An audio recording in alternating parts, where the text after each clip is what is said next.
Hello friends, welcome to SSC battlers. आज हम बात करने वाले हैं इंडियन कॉन्स्टिट्यूशन के पार्ट 4 के बारे में, जो कि हमारा डीपीएसपी है, directive principle of state policy.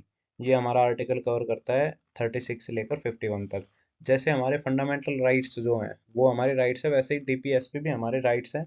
लेकिन फ़र्क क्या है कि फंडामेंटल राइट्स अगर हमसे छीन लिए जाए या उनका वोलेशन किया जाए तो हम कोर्ट में जा सकते हैं। लेकिन डीपीएसपी नॉन जस्टिसेबल है। इनसे अगर हमें वंचित करवा दिया जाए तो हम कोर्ट में नहीं जा सकते। और ऐसा क्यों है? क्योंकि भाई हमारा कॉन्स्टिट्यूशन रेडी हुआ था 1949 में, और उससे पहले अंग्रेजों ने इंडिया को कायदे से लुटा था। तो हमारी सिचुएशन ऐसी नहीं थी तब उस टाइम कि भाई हम सभी को सारे राइट्स प्रोवाइड, मतलब सारे राइट्स दे सकें कि हाँ भाई ये भी आपका राइट्स है, आप इसके खिलाफ भी आवाज उठा सकते हो, ये भी कर सकते हो। तो वो सिचुएशन नहीं थी हमारी। अभी सिचुएशन है, अभी कुछ कुछ स्टेट्स में हमारे जो ये हैं डीपीएसपी हैं वो अप्लाई भी किए जा रहे हैं। तो डीपीएसपी का एम क्या था? इनका एम था भाई to make a welfare state, एक वेलफेयर स्टेट बनाना। इन्हें हमने आयरलैंड से बोरो किया था। आयरलैंड ने स्पेन से किया था, लेकिन वो याद नहीं रखना, हमें बस इतना याद रखना है कि हमने डीपीएसपी कहाँ से बोरो किया था? आयरलैंड से। कभी कभी आयरिश कॉन्स्टिट्यूशन भी दे देता है वो। तो अभी आ जाते हैं इंपॉर्टेंट पॉइंट्स पे। तो भीमराव अंबेडकर जी ने डीपीएसपी को बोला था novel feature of Indian constitution. और इन्होंने ही कहा था कि ये, जैसे हमारा गवर्नमेंट ऑफ इंडिया एक्ट 1935 आया था, उसमें क्या था? उसमें जो हमारे वॉइसरॉयज थे उनके लिए इंस्ट्रक्शंस थे कि भाई आपको देश चलाने के लिए आप ऐसे ऐसे, ये मतलब इंस्ट्रक्शंस दिए थे कि आप ये फॉलो कर सकते हो। तो इन्होंने resemble instrument of instructions as contained in government of India act 1935, इन्होंने डीपीएसपी को भी उन्हीं इंस्ट्रक्शंस की तरह माना है। अब तेज बहादुर शाहपुर कमेटी 1945 में इसका गठन हुआ था, पंडित जवाहरलाल नेहरू जी ने गठन किया था। इसमें क्या था कि जो मोतीलाल नेहरू जी ने अपनी नेहरू रिपोर्ट में 1928 में जो उन्होंने बनाई थी, उसमें जो फंडामेंटल राइट्स रखे थे उनको दो पार्ट्स में डिवाइड इसी कमेटी ने किया था। पहला पार्ट फंडामेंटल राइट रखा गया, दूसरा पार्ट डीपीएसपी रखा गया, इसी बेसिस पे कि फंडामेंटल राइट्स जस्टिसेबल है और DPSP directive principle of state policy non justiciable है। तो अभी स्टार्ट करते हैं आर्टिकल 36 से। आर्टिकल 36 में डेफिनेशन ऑफ स्टेट है। जैसे हमने पार्ट पहला देखा, उसमें पहला आर्टिकल था India that is Bharat shall be A union of state. तो वो इंडिया के बारे में डिफाइन कर रहा था। पार्ट सेकंड देखा हमने सिटीजनशिप, उसमें आर्टिकल 5 क्या कह रहा है कि डेफिनेशन ऑफ सिटीजनशिप। तो वो भी डेफिनेशन दे रहा है सिटीजनशिप की। पार्ट 3 हमने देखा फंडामेंटल राइट्स, जो कि आर्टिकल 12 टू 35 तक कवर करता है। उसमें आर्टिकल 12 में क्या था? उसमें भी डेफिनेशन ऑफ स्टेट थी। और इसमें और आर्टिकल 12 में डेफिनेशन ऑफ स्टेट बिल्कुल सिमिलर है। जो क्या है कि भाई डेफिनेशन ऑफ स्टेट से ये मतलब है कि अब डीपीएसपी वाले पार्ट में जहाँ भी स्टेट का यूज होगा वो इंक्लूड करेगा सेंट्रल गवर्नमेंट को, पार्लियामेंट को, स्टेट गवर्नमेंट को, स्टेट लेजिस्लेचर को, और लोकल गवर्नमेंट्स। लोकल गवर्नमेंट्स मतलब जैसे होगी पंचायत, म्यूनसिपैलिटीज, डिस्ट्रिक्ट बोर्ड्स वगैरह को। स्टेट का मतलब ये होगा। अभी आ जाते हैं आर्टिकल 37 पे। ये वही बात है कि ये नॉन जस्टिसेबल है। आर्टिकल 38 क्या कहता है भाई? आर्टिकल 38 कहता है कि ये स्टेट की ड्यूटी है कि वो सोशल, पॉलिटिकल और इकोनॉमिकल वेलफेयर को बढ़ावा दे।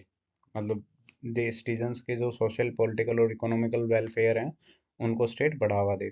और इनकम में जो इनइक्वालिटीज होती हैं, जैसे भाई अपॉर्चुनिटीज और फैसिलिटीज वगैरह होती हैं, जैसे भाई जो हमारे यहाँ पे शेड्यूल्ड कास्ट और ट्राइब्स के लोग हैं उनको भाई इनकम कम दी जाती है, उनको अपॉर्चुनिटीज कम मिलती है, या फिर वुमेन्स को कम इनकम दी जाए। तो ये सभी इनइक्वालिटीज को कम करना है। ये ऐड किया गया था 44th कॉन्स्टिट्यूशनल अमेंडमेंट एक्ट 1978 से। तो ये वैसे इतना इम्पोर्टेंट है नहीं आर्टिकल 38। आर्टिकल 39 इम्पोर्टेंट है भाई, ये मोस्ट इम्पोर्टेंट है। ये एसएससी का आजकल फेवरेट हो रहा है क्योंकि ये इसमें सब क्लोज हैं, और एसएससी सब क्लोज वाले आर्टिकल आजकल बहुत पूछ रही है। तो भाई आर्टिकल 39 क्या है? ये स्टेट की जो सोशल रिस्पॉन्सिबिलिटीज हैं उनको बता। इसमें आर्टिकल 39 सब क्लोज ए क्या कहता है? ये कहता है कि citizen man and women equally have the rights to adequate mean of livelihood. इसके लिए मतलब एक ट्रिक भी है, अगर आप याद करना चाहो तो मैंने जिनसे पढ़ा था उन्होंने बताई थी ये। एक एलडीसी है। एलडीसी क्या रहता है? आई होप आप सभी को पता होगा, लोअर डिवीजन क्लर्क। एक एलडीसी है जो कि पीएचसी में काम करता है, पब्लिक हेल्थ केयर, आपने सुना होगा, या फिर पब्लिक हेल्थ सेंटर जो भी है। तो एक एलडीसी है जो कि पीएचसी में काम करता है। एल से हो गया आपका लिवलीहुड, 39 सब क्लोज है। डी से हो गया आपका डिस्ट्रीब्यूशन, ये 39 सब क्लोज बी आर्टिकल क्या कहता है कि मटेरियल रिसोर्सेज है उनका डिस्ट्रीब्यूशन इक्वली होना चाहिए, ताकि वो मतलब सभी का काम आ सके। तो एलडीसी में सी डिनोट करता है भाई कंसंट्रेशन ऑफ वेल्थ को। मतलब ये सारी वेल्थ एक जगह इकट्ठी ना हो जाए, जो पावर है जिनके पास स्ट्रेंथ है उनके पास ही सारी वेल्थ ना चली जाए, इस बात को देखता है। तो आर्टिकल 39 सब क्लोज सी भी हो गया। अब बारी आती है हमारे पीएचसी की। पी से क्या मतलब है भाई? Equal pay for equal work for both man and women. अगर मैन और वुमेन को इक्वल काम कर रहे हैं तो उनको पे भी इक्वल ही मिलनी चाहिए, इसमें डिफर नहीं कर सकते। आर्टिकल 39 सब क्लोज ई क्या कहता है? ये कहता है भाई health and strength of citizens. Citizens की जो हेल्थ है, स्ट्रेंथ है, वो अब्यूज नहीं होनी चाहिए, मतलब इस बात का भी स्टेट ध्यान रखेगा। अब पी एच सी सी पे आते हैं। सी सी ये जो है भाई, ये हमारे चिल्ड्रंस के लिए है। आर्टिकल 39 एफ, ये 42nd कॉन्स्टिट्यूशनल अमेंडमेंट एक्ट 1976 से जोड़ा गया है। और भाई इसमें क्या कहता है कि इसमें कहता है कि चिल्ड्रंस को फैसिलिटीज मिलनी चाहिए, ताकि वो भाई अपनी जो स्किल्स हैं उनको डेवलप कर सके, एक हेल्दी इन्वायरमेंट में रह सके, उनको फ्रीडम होनी चाहिए, प्रोटेक्शन अगेंस्ट एक्सप्लॉइटेशन मिलनी चाहिए, प्रोटेक्शन अगेंस्ट अबेंडनमेंट मिलनी चाहिए। ये सभी स्टेट्स की ड्यूटी है। अब आर्टिकल 39 ए क्या कहता है? ये कहता है कि state shall provide free legal aid to those who can't afford it. इसका मतलब है कि भाई जो बंदे फ्री लीगल एड अफोर्ड नहीं कर सकते, जिनके पास इतने सोर्सेज नहीं है कि वो भाई लीगल एड मतलब अफोर्ड कर पाए, तो भाई उनको स्टेट की ड्यूटी है ये कि स्टेट उनको फ्री लीगल एड प्रोवाइड करेगी। ये किस लिए? क्योंकि भाई ये इंश्योर करता है कि जस्टिस सिर्फ प्रिविलेज्ड बंदों के लिए ही नहीं है। जो बंदे इसे अफोर्ड नहीं कर पा रहे उनके लिए स्टेट इन्हें अफोर्ड करके दे रही है। ये भी 42nd कॉन्स्टिट्यूशनल अमेंडमेंट एक्ट से ही ऐड किया गया है हमारे में। तो आर्टिकल 40 क्या कहता है भाई? ये कहता है ऑर्गेनाइजेशन। भाई ये टाइपिंग मिस्टेक है थोड़ी। आर्टिकल 40 हमारा विलेज पंचायत के लिए कहता है कि भाई विलेज पंचायत होनी चाहिए। ये आर्टिकल इंपॉर्टेंट है, आर्टिकल 40। और आर्टिकल 39 भी इंपॉर्टेंट है। आर्टिकल 41 क्या कहता है? ये कहता है कि भाई काम करने की, पढ़ने की या फिर पब्लिक असिस्टेंस की, मतलब पब्लिक असिस्टेंस, ये सभी राइट्स हैं सिटीजन्स का। ये स्टेट देखेंगे कि हाँ भाई इनको भाई काम करने का राइट मिल रहा है, एजुकेशन का राइट मिल रहा है। आर्टिकल 42 क्या कहता है? ये कहता है कि भाई a state shall provide just and humane condition to work and maternity facilities also। Article 42 हमारा क्या कहता है कि भाई काम करने के लिए ह्यूमन कंडीशन होनी चाहिए, ये हमारा स्टेट देखेगा। मतलब ऐसा नहीं है कि वो भाई ऐसी जगह ऐसे कारखानों में काम करवाया जा रहा है जिनसे वर्कर्स की भाई हेल्थ पे इफेक्ट पड़ रहा है, वो मतलब हेल्थ खराब हो रही है उनकी, 3-4 साल काम करने के बाद ऐसी हेल्थ होगी कि भाई रिकवर कर ही नहीं सकते इससे। तो ऐसी कंडीशंस नहीं होनी चाहिए, ये हमारा स्टेट देखेगा। और मैटरनिटी फैसिलिटीज भी होनी चाहिए भाई, हर मतलब हर क्षेत्र में, ये भी देखेगा हमारा स्टेट। मैटरनिटी फैसिलिटीज अभी जो है वो सिर्फ आसाम में, मतलब वैसे तो हर जगह है, लेकिन आसाम ने क्या किया है, इन्होंने मैटरनिटी लीव प्रोवाइड की है कि भाई हाई कोर्ट ने, आसाम हाई कोर्ट ने बोला है कि मैटरनिटी लीव मिलनी चाहिए। और इसमें क्या है कि मतलब जो वुमेन है उनको, जैसे अगर वो मैटरनिटी लीव पे हैं तो भी उनको सैलरी दी जाएगी। और अगर वो आफ्टर डिलीवरी वो वापस, मतलब 1-2 महीने का जो भी टाइम पीरियड रहता है, उसके बाद अगर वो वापस आके काम करना चाहे तो उनको काम भी मिलेगा। ये असम हाई कोर्ट ने बोला है। अब आते हैं आर्टिकल 43 पे। ये क्या कहता है कि भाई काम करने के लिए मिनिमम वेजेस मिलनी चाहिए, मतलब इतने तो एटलीस्ट वेजेस आपको मिलनी चाहिए कि आप आराम से 2 टाइम का खाना तो खा सकते हो। और वीकली ऑफ भी इसी आर्टिकल में इंक्लूडेड है, आर्टिकल 43 में। आर्टिकल 43 ए क्या कहता है कि इंडस्ट्रियल मैनेजमेंट में एम्प्लॉयज का भी इन्वॉल्वमेंट होना चाहिए। मतलब अगर इंडस्ट्री कोई भी बड़ा डिसीजन ले रही है तो उसमें एम्प्लॉयज का भी डिसीजन, मतलब एम्प्लॉयज की भी राय होनी चाहिए। ये 42nd कॉन्स्टिट्यूशनल अमेंडमेंट एक्ट से जोड़ा गया है। 43 सब क्लोज बी क्या कहता है? एस्टेब्लिशमेंट ऑफ कोऑपरेटिव सोसाइटीज, मतलब कोऑपरेटिव सोसाइटीज का एस्टेब्लिशमेंट। और कोऑपरेटिव सोसाइटीज की बात आ गई तो अब ये direct 97th constitutional amendment act 2011 से रिलेट करेगा। तो अभी आ जाते हैं भाई आर्टिकल 44 पे, यूनिफॉर्म सिविल कोड। ये गोवा ही है जिसने सबसे पहले यूनिफॉर्म सिविल कोड को भाई अपने में मतलब लागू किया है।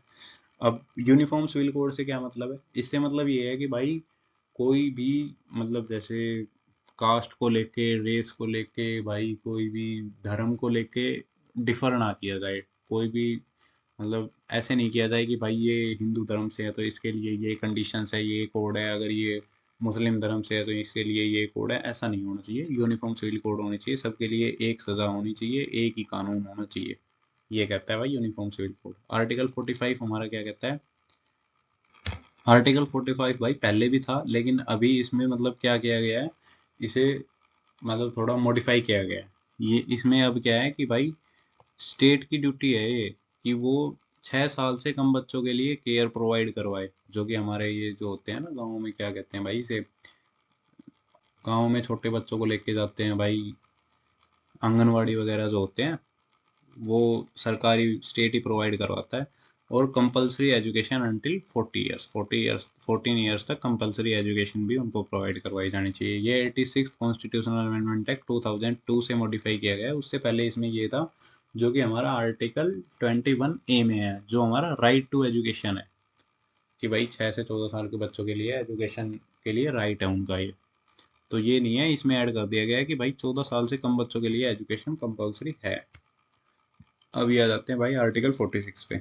आर्टिकल 46 हमारा क्या कहता है भाई, कि ये स्टेट की ड्यूटी है कि वो स्पेशल केयर प्रोवाइड करवाए एजुकेशनल और इकोनॉमिक इंटरेस्ट पे, वीकर सेक्शंस, सोसाइटी के वीकर सेक्शंस के लिए, एससीज के लिए, एसटीज के लिए, सभी की जो एजुकेशनल और इकोनॉमिक इंटरेस्ट है उनके लिए स्पेशल केयर प्रोवाइड करवाना स्टेट की ड्यूटी है भाई। और उनको किसी भी तरह के सोशल इनजस्टिस से या फिर एक्सप्लॉइटेशन से बचाना भी स्टेट की ड्यूटी है। अब भाई वो वीकर सेक्शन है, तो मतलब जैसे ये बस याद करने की ट्रिक है भाई, ऐसा मत सोच लेना कि हाँ भाई ये कह रहा है कि भाई वीकर सेक्शन ऐसे हैं। तो भाई जो वीकर सेक्शन है हमारी सोसाइटी में, वो भाई अभी मतलब इतने डेवलप है नहीं। तो भाई वो नशे वगैरह करते हैं, और मतलब ये सिर्फ याद करने के लिए भाई ट्रिक है। तो वो नशे वगैरह करते हैं। तो आर्टिकल 47 कहता है कि भाई ये स्टेट की ड्यूटी है कि वो मतलब जो ड्रग्स ड्रिंक्स के कंजप्शन है उनको प्रोहिबिट करे, अगर वो मेडिसिनल पर्पज में काम नहीं आ रहे तो, और उनके लेवल ऑफ न्यूट्रिशन को बढ़ावा दे, और standard of living, level of nutrition और पब्लिक हेल्थ को बढ़ावा दे। ये आर्टिकल 47 कहता है। अब भाई इनको मतलब जैसे ड्रग्स ड्रिंक्स वगैरह छुड़वा के भाई इनको लेवल ऑफ न्यूट्रिशन पे ले आए, तो भाई अब इनसे कुछ काम भी करवाना है। तो आर्टिकल 48 हमारा कहता है कि स्टेट एग्रीकल्चर और एनिमल हस्बेंड्री को भी बढ़ावा दे, ताकि ये मतलब अच्छा इन पे भी काम हो सके। और और क्या कहता है आर्टिकल 48 में ही, एक और पॉइंट है हमारा, ये कहता है कि भाई इनकी ब्रीड्स को इम्प्रूव किया जाए, ये भी देखेगा स्टेट ही। और स्लोटर्स को प्रोहिबिट किया जाए। स्लोटर मतलब भाई जो जैसे मतलब स्लोटर, यार क्या कहते हैं हिंदी में भाई, मेरे को याद नहीं आ रहा। स्लोटर ऑफ काउस मतलब भाई, जैसे मैं आपको एग्जांपल देके समझाता हूँ। अभी भाई जैसे मान लो इनका भाई ड्रिंक्स वगैरह छुड़वा दी, इनके लेवल ऑफ न्यूट्रिशन को बढ़ाने के लिए, स्टैंडर्ड ऑफ लिविंग के लिए भी इनको भाई एनिमल हस्बेंड्री की जरूरत पड़ेगी, क्योंकि भाई न्यूट्रिशन बढ़ाना है तो दूध तो सबसे जरूरी है। तो भाई स्टेट ने इनको एनिमल हस्बेंड्री भी, एग्रीकल्चर भी प्रोवाइड करवा दिया, लेकिन इन्होंने क्या किया भाई, ये लेके गए गाय को और जाके भाई मतलब कटवा दिया। तो भाई ऐसा नहीं करना है, ये प्रोहिबिट है, ये चीज prohibition of the slaughter of cows and calves and other milch and draught cattle. Milch क्या है भाई, जो मतलब दूध देते हैं, वो उन जानवर को मिल्च बोलते हैं। तो ये कहता है article 48।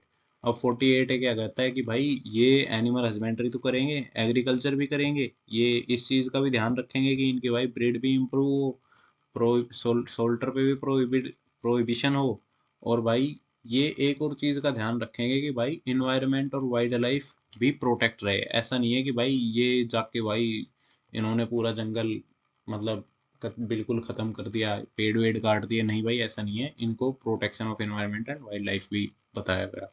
Article 40 sorry constitutional amendment 42 से ऐड किया गया है ये भी हमारे कॉन्स्टिट्यूशन में। अभी आ जाते हैं आर्टिकल 49 पे। आर्टिकल 49 हमारा क्या कहता है भाई, this is the duty of state to protect national monument. National monuments जो है भाई, जैसे भाई हमारे स्टैचू ऑफ यूनिटी वगैरह हैं, तो स्टेट की ड्यूटी है उनको मतलब प्रोटेक्ट करने की। आर्टिकल 50 क्या कहता है? आर्टिकल 50 कहता है this is the duty of state to separate judiciary and executive. न्यायपालिका और कार्यपालिका अलग अलग काम करें, इनके काम को मिक्स न होने दें, ये हमारे स्टेट की ड्यूटी है। आर्टिकल 51 जो कि हमारा DPSP directive principle of state policy का लास्ट आर्टिकल है, वो कहता है कि this is the duty of state to maintain internal और एक्सटर्नल पीस। मतलब ये स्टेट की ड्यूटी है कि वो अंदरूनी भी शांति बनाए रखें और बाहर के देशों के साथ भी रिलेशन अच्छे बनाए रखें, ये भी स्टेट की ड्यूटी है। तो हमारे सारे आर्टिकल्स यहीं पे खत्म होते हैं। आई होप आप सभी को समझ आए होंगे। एक बार रिवाइज कर लेते हैं भाई। आर्टिकल 36 से हमारे स्टार्ट है। आर्टिकल 36 हमारा क्या कहता है? सबसे पहले तो इसमें तो भाई डेफिनेशन है ही। आर्टिकल 37 क्या कहता है? आर्टिकल 37 कहता है कि भाई डीपीएसपी नॉन जस्टिसेबल है। आर्टिकल 38 क्या कहता है कि भाई ये स्टेट की ड्यूटी है सोशल पॉलिटिकल और इकोनॉमिकल वेलफेयर प्रोग्राम्स को बढ़ावा देना, और मतलब जैसे इनकम में इनइक्वलिटीज वगैरह को कम करना। आर्टिकल 39 पे आ जाते हैं भाई। 39 में सब क्लोज थे। एलडीसी जो कि पीएचसी आता है, वो वाली ट्रिक थी। आई होप सभी को याद हुई होगी। आर्टिकल 39 ए क्या कहता है भाई? आर्टिकल 39 ए में था फ्री लीगल एड प्रोवाइड करवाना भाई। आर्टिकल 40 में क्या है? आर्टिकल 40 में भाई प्रोविजन ऑफ पंचायत। आर्टिकल 41 में क्या है भाई? 41 में था right to work education and public assistance. Article 42 हमारा क्या कहता था? आर्टिकल 42 कहता था कि भाई वर्क के लिए ह्यूमन कंडीशन प्रोवाइड करवाना। अभी आ जाते हैं आर्टिकल 43 पे। आर्टिकल 43 हमारा क्या कहता था? कि भाई मिनिमम वेजेस प्रोवाइड करवानी चाहिए, ताकि वो अपने मतलब 2 टाइम का खाना तो सुख चैन से खा सके। आर्टिकल 43 में दो सब क्लोज भी थे हमारे। आर्टिकल 43 सब क्लोज है, वो क्या कहता था कि भाई इंडस्ट्रियल मैनेजमेंट में एम्प्लॉयज की इन्वॉल्वमेंट भी होनी चाहिए। आर्टिकल 43 बी क्या कहता था भाई? Establishment of cooperative societies article 43 B में था। अभी आ जाते हैं 44 में। आर्टिकल 44 क्या कहता है? ये कहता है कि भाई यूनिफॉर्म सिविल कोड भाई मतलब लागू होना चाहिए हर स्टेट में। आर्टिकल 45 क्या कहता है भाई? आर्टिकल 45 कहता है कि भाई मतलब जो बच्चे हैं, जो 6 साल से कम बच्चे हैं, उनको स्पेशल केयर, और 14 साल से कम बच्चों को एजुकेशन, ये चीज कंपलसरी कर दी गई है। ये मॉडिफाई किया गया है। पहले इसमें था right to education for children 6 to 14 years, जो कि हमारा आर्टिकल 21 सब क्लोज ए में है। अब आर्टिकल 46 हमारा क्या कहता है भाई? आर्टिकल 46 कहता है कि भाई SC STs और जो अदर हमारे वीकर सेक्शंस हैं, उनको मतलब उनके डेवलपमेंट पे ध्यान देना। आर्टिकल 47 क्या कहता है भाई? लेवल ऑफ न्यूट्रिशन को बढ़ाना, और भाई मतलब जो ये इंटॉक्सिकेंट्स हैं, ये अगर मेडिसिनल पर्पज में है तो ठीक है, अदरवाइज इनको मतलब इनको प्रोहिबिट करना। आर्टिकल 47 कहता है। आर्टिकल 48 में हमारा क्या था भाई? आर्टिकल 48 में था कि development of agriculture and animal husbandry. Animal husbandry और एग्रीकल्चर को बढ़ावा देना, और स्लॉटर ऑफ काउज वगैरह जो है, या फिर इनकी ब्रीड्स को इम्प्रूव करना, ये सभी हमारे आर्टिकल 48 में थे। और आर्टिकल 48 का भी एक सब क्लोज था, 48A। ये क्या कहता है? ये कहता है कि भाई protection of environment and wild life, इनको प्रोटेक्ट करना। 49 क्या कहता है भाई? नेशनल मॉन्यूमेंट्स को प्रोटेक्ट करना। 50 क्या कहता है? जुडिशरी एग्जीक्यूटिव को सेपरेट रखना। और 51 कहता है duty of state to maintain internal and external peace. I hope आप सभी को याद हुए होंगे भाई। यहाँ से एक क्वेश्चन आना मतलब बहुत ज़्यादा चांसेस हैं। So if you like the video, please share and subscribe. Thanks for watching. Thank you.